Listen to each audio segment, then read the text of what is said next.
Te, magandang hapon po. Sa bahay na po kami. Magandang hapon naman. Di ba te, first time nyo lang pong pumunta dito sa gamutan ng Alipin Ama Jesus Nazareno? First time. Ano kasi pinagamot mo yung sa panga?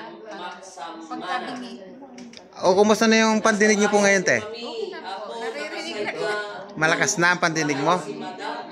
Matagal mo na po bang nararamdaman yan te? Tagal na po. Talagang di mo siya marinig? Pingi.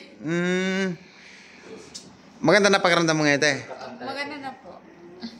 Okay. Kaya pala, Katawan ko parang Dito ka muna, Nay. wala nang sakit Tubig niyo po. sa ano. Tubig niyo. ay thank you Lord. Wala ka ng sakit, magpasalamat ka sa Diyos, pero yung bulsa mo may sakit.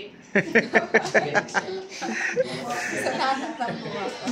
Nay, salamat po na. Taga-sampo kasi kayo, Nay? Taga-sampo kasi kayo?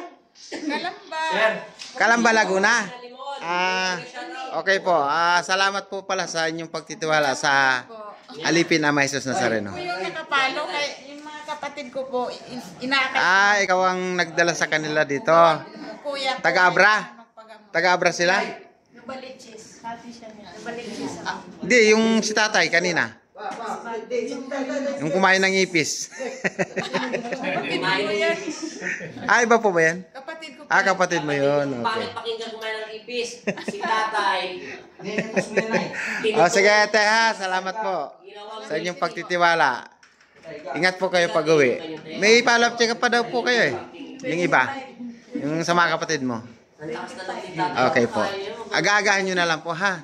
Bye-bye. Bye po. Thank you po. Alam ko, Thank you kaya po, Lord. kumain na ng ipis.